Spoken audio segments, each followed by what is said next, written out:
when Tesla goes against you quick, those losers can be big quick.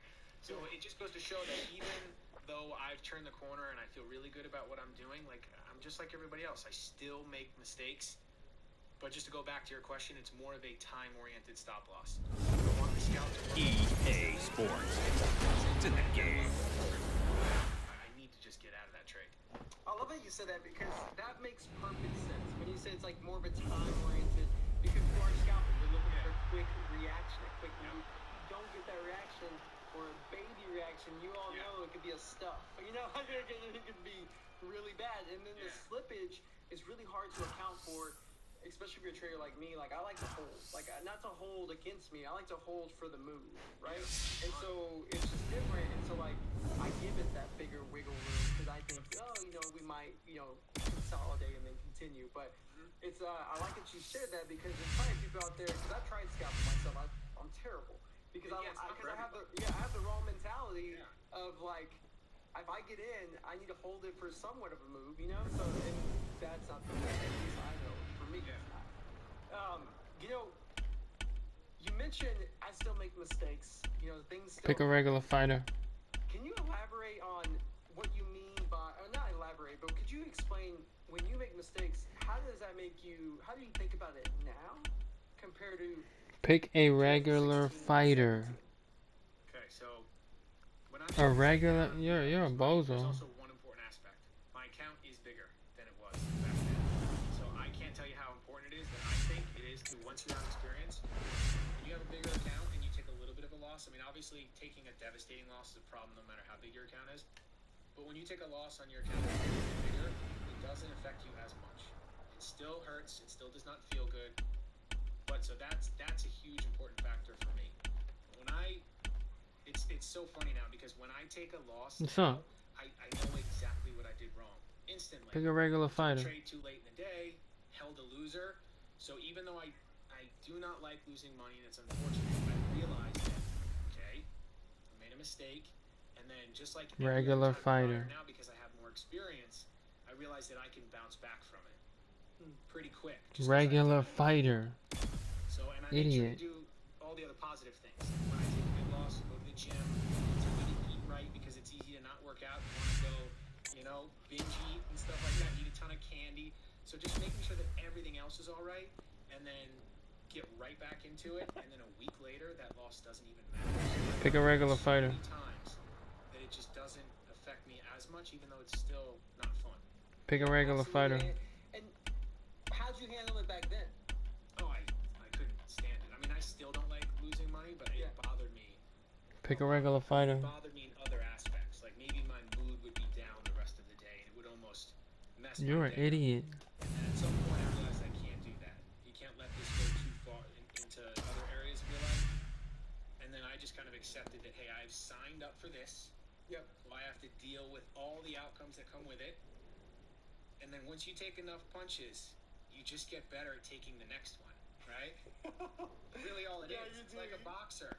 The first time a boxer gets in the ring, they're probably so nervous, they take that first hit and they're freaked out.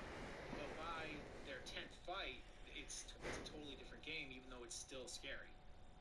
Yeah, absolutely. I love that you compare it to boxing because that's a good point. I mean, it's a really good point that, like, over time, it still hurts, like, you know, just not as much anymore because the shock value isn't there anymore, right? Exactly. So, like, before, when you first started trading, you lose, you're, like, mad that you lost, you're wrong, and you're, like, oh, shit, like, I don't know what the hell happened. I don't know why it happened. I don't know what the issue is.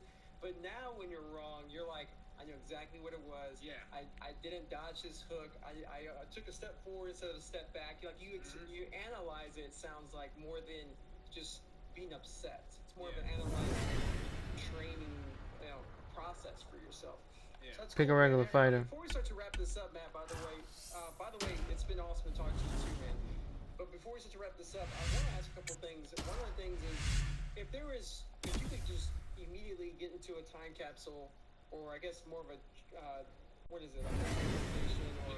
Go back. Yeah, go back in time, right? Pick a regular Go back fighter. in time to 2015, 16, and sit down with yourself for just like 10 minutes. Yeah. And tell, and A give yourself regular quick fighter. word of advice or a little quick. You pep are a talk. bozo. What would you tell yourself to help you get to here?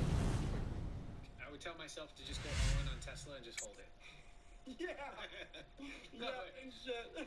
but seriously, this is easy. This is very easy. I would tell myself that I think anybody who gets in the game of trading, I think there's one thing that's more important than everything else, and that is building a strategy around your personality.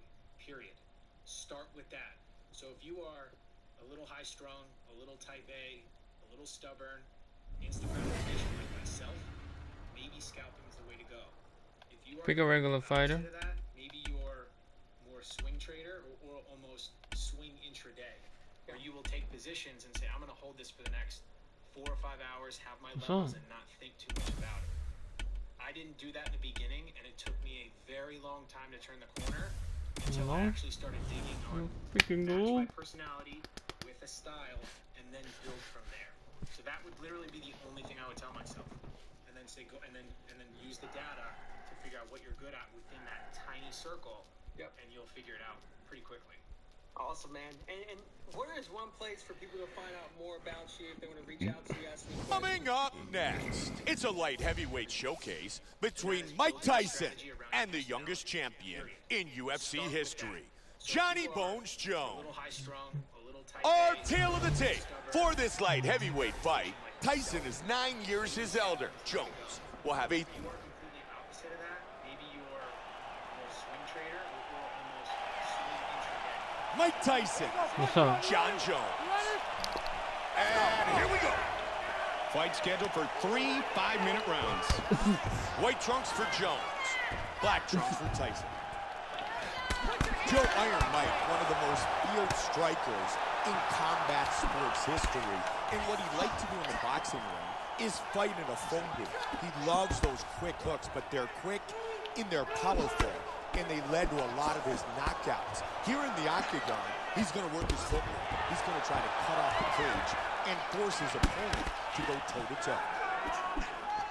Quick jab connects. These guys are going at it here right away, trading blows. Continuing to strike well. Strong left by Tyson. Joe, you can hear Greg Jackson in his corner telling him to stay busy. Good counter. Nice job keeping those hands busy. Freaking Joe, lagging, that was bro. well done blocking the punch. Jones with an elbow to the head. Beautiful jab. He's finding his rhythm here early in the round. Nicely done. He's taking some shots, Mike. Great straight by Jones. Oh! Beautiful right hook. That's it. He's out. He's out. The fight is over. Wow. What? Crazy. Jones by Don't knockout. rush me. Man. Huge punch for the victory. What I do? Let's check out the action on our fight replay. And let's take a look at the replay. This is the shot that drops him. Perfect technique. Yeah. He's clearly in big trouble. Let's take a look at it one more time. Here's the knockdown. Vicious strike. Look at this. Easy work. Boom. And then he's out. Bruce Buffer has the official decision.